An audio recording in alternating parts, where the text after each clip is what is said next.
Se eu começar a falar para vocês sobre Santo Tomás de Aquino, um dos maiores filósofos da humanidade, ou a gente for estudar o tempo, a filosofia do tempo, que está lá disposta, posta em Santo Agostinho, vai ter um monte de gente que vai falar assim: pronto, virou religião o assunto.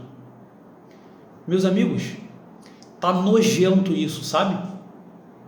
É cansativo demais tratar com pessoas que se colocam uma barreira a partir de onde elas não vão mais buscar a verdade, tá? A gente aprendeu essa bosta com Kant, quando ele tratou a metafísica com desdém, e a gente tem feito isso muito bem, né? Quando eu falo para vocês sobre consciência, sobre a consciência natural das 4 causas de Aristóteles, ninguém falou tão bem disso, de sindérese, quanto São Tomás de Aquino. Aí você pensa assim: São Tomás de Aquino, caramba, ele celebrava a missa, tá falando de religião. Meu amigo, você tá de brincadeira comigo, né?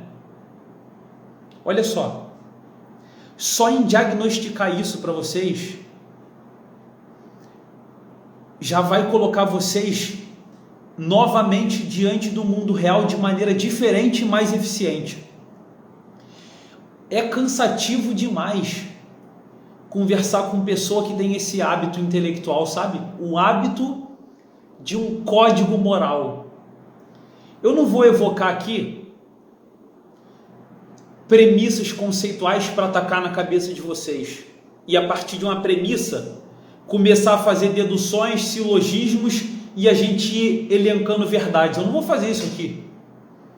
O método aqui é o seguinte: eu vou falar para vocês, vocês vão olhar aí na vida de vocês e vão falar assim: sim, é isso que acontece, é isso que não acontece. E se vocês falarem que sim, é assim, a gente dá um nome para isso, para essa experiência que está aí no mundo real de vocês, tá? Então, esse ato mental que, de uma certa maneira, está desencaixado com a realidade, a gente vai chamar de pensamento metonímico, ou então de loquacidade. A gente tem essa capacidade de completar realidades, só que a gente está usando isso fora de controle. Essa capacidade de captação da unidade das coisas, ela é genuína, é nossa.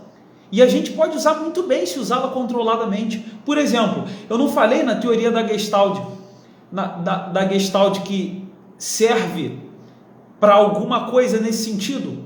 A gente já fez um monte de teste de funcionamento metonímico da nossa capacidade. Quando a gente faz, o que é essa figura? Aí só tem os traços da figura. A minha esposa faz isso com nossos filhos. Qual palavra é essa aqui? Só tem algumas letras. Ou qual frase? Só tem algumas palavras. E a gente consegue completar aquilo. Vocês lembram que o método da ciência histórica, quando eu falei de metodologia histórica, eles se distinguem em bons métodos e métodos ruins, de acordo com a capacidade do historiador de controlar esse poder dele, de completar histórias ou não completar as histórias, onde elas não devem ser completadas com a cabeça dele. Lembram disso? Então, ontem, olha só, o cotidiano, né? Quartel. Tá lá o aluno fora de sala de aula conversando no telefone e o sargento gritando: guerreiro, avança aqui, desliga esse telefone, tá maluco? Aí vem o cara: não, senhor instrutor, meu irmão faleceu.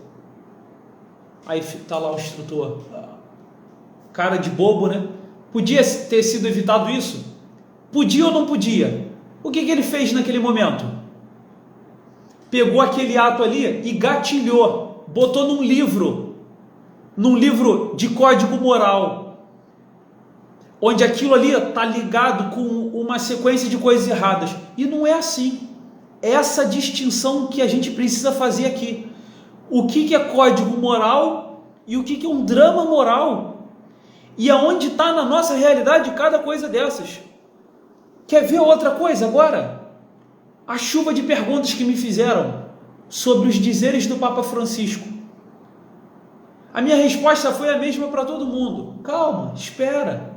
Teu pensamento está fazendo muita coisa sozinho. O nosso pensamento foge do mundo real. Foge do mundo real. Você tá ouvindo uma palestra e de repente o palestrante continua falando e a sua cabeça foi para outro lugar. Loquacidade. Ela vai falando sozinha agora. E você está no seu mundinho, construindo a sua própria palestra. Depois vão te perguntar sobre a palestra. Você vai falar de uma palestra que você deu na sua cabeça e não a que você ouviu. A gente faz isso. A gente ouve o que a gente quer ouvir. É assim ou não é assim? Então espera o mundo real te falar sobre a verdade. Aí hoje, depois de 2 dias do caso, todo mundo respondeu a sua própria pergunta. Ah, não tinha problema nenhum. Na verdade era o que ele já tinha falado. É só a vida acontecendo. Aí o pessoal fala, você não vai falar nada? Olha, eu estava com a nítida impressão que eu não precisava falar nada e essa questão ia se resolver sozinha. Ou seja, não havia problema. Isso acontece muito na nossa vida. A nossa cabeça está falando e o problema nem se mostrou. Sabe por quê? Porque às vezes ele nem existe. Estava tudo como antes. Aliás, o problema existe sim. Qual é o problema? É esse aqui que eu estou diagnosticando. É a loquacidade. É o pensamento metonímico. Você pega uma partezinha de uma coisa e transforma numa coisa gigante. Você fez isso. Isso não é um mundo real. Então, como é que a gente trata isso? Mais uma vez, a verdade deve ser contemplada pacientemente, como quem ama, quem sofre com a espera do amado que vai chegar, que vai se revelar, a contemplação amorosa da verdade. Mas olha aqui,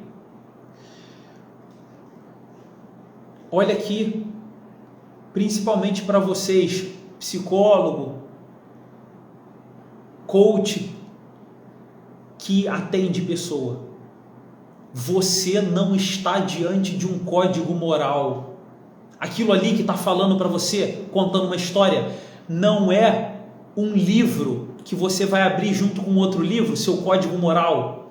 Qual é seu código moral? Da religião, da sua empresa? Não sei. Códigos morais de comportamentos padronizados. Você está diante de um drama de um ser humano. O código é uma abstração, ou seja, são regras sem carne e osso. O código serve sim para quê? Ele é um instrumento da primeira pessoa humana, para a consciência, o roteirista, que escreve um roteiro que não foi vivido ainda, que não foi testado no mundo. Por isso, esse código tem serventia no mundo real para a consciência, mas não para a totalidade humana, que não é só consciência. É esse roteirista que tem um personagem que tenta fazer esse roteiro no mundo, e o relacionamento entre esses dois é a tua personalidade, a terceira pessoa. Se você estiver diante de uma pessoa para simplesmente compará-la com um código, a primeira coisa que você está fazendo é desumanizá-la, transformá-la num livro para facilitar o teu trabalho. Aí você vai falar, você pode falar isso, que realmente você está analisando como quebra, né, para estudo, porque você realmente está quebrando uma pessoa e está fazendo o trabalho com um pedaço de pessoa, e o resto? Falta carne e osso, falta o mundo real. Aí, se você é o beatão da igreja, você pega seu código moral para quê? Para enfiar a goela abaixo nos outros, não é assim? Que um monte de gente tenta ajudar os outros, que vão cheio de dramas. Então, olha só. Quando nós estivermos diante de pessoas, a gente, se você quer realmente ajudá-la, você tem que comprar o drama dela.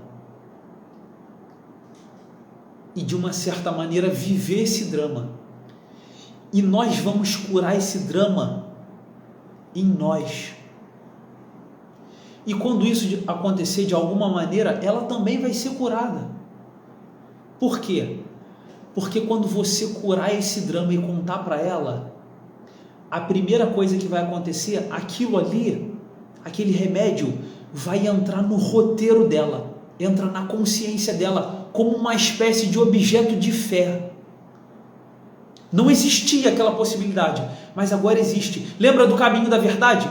Possibilidade, verossimilhança, probabilidade e finalmente cada um que encarne em si isso que começou lá na consciência.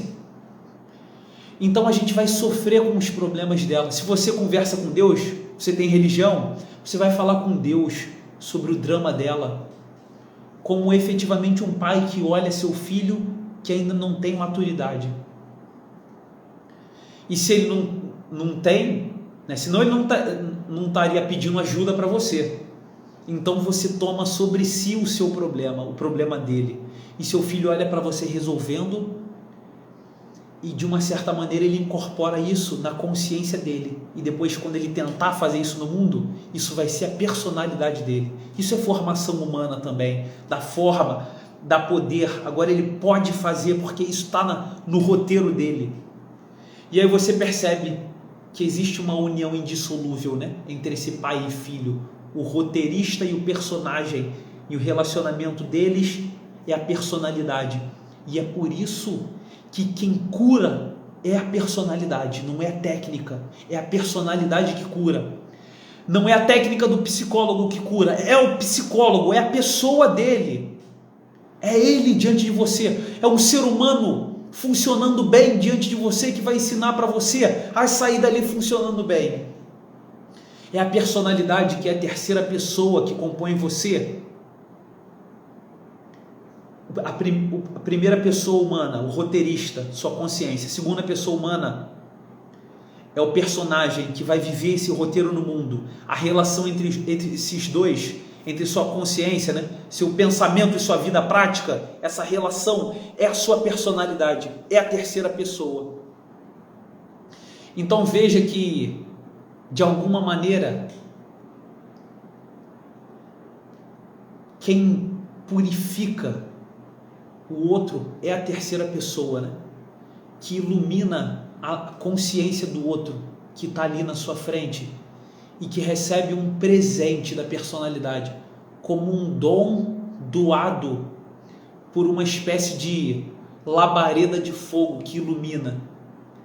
É um bom símbolo, né, de doação da terceira pessoa, né? Doar seus dons como fogo. Perceberam a capacidade que essa organização antropológica, psicológica, espiritual, técnica, no mundo real da observação, do diagnóstico, da intervenção, ela precisa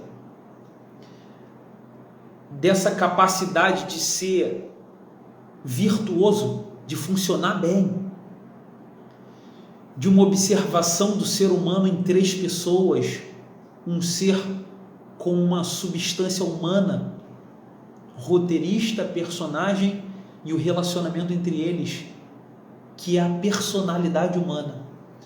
De alguma maneira, você vê a manifestação separada dessas três pessoas, não é? Quando você diz assim, eu fiz, mas minha intenção era outra. Eu fiz o personagem atuando no mundo, mas a minha intenção, a primeira pessoa, era outra. Era outra coisa que estava escrita no roteiro. Então um outro você relacional sofre porque não se fez unidade. São três pessoas e não três partes, mas elas são sempre uma só. Sou eu, você. Eu sou aquele que sou.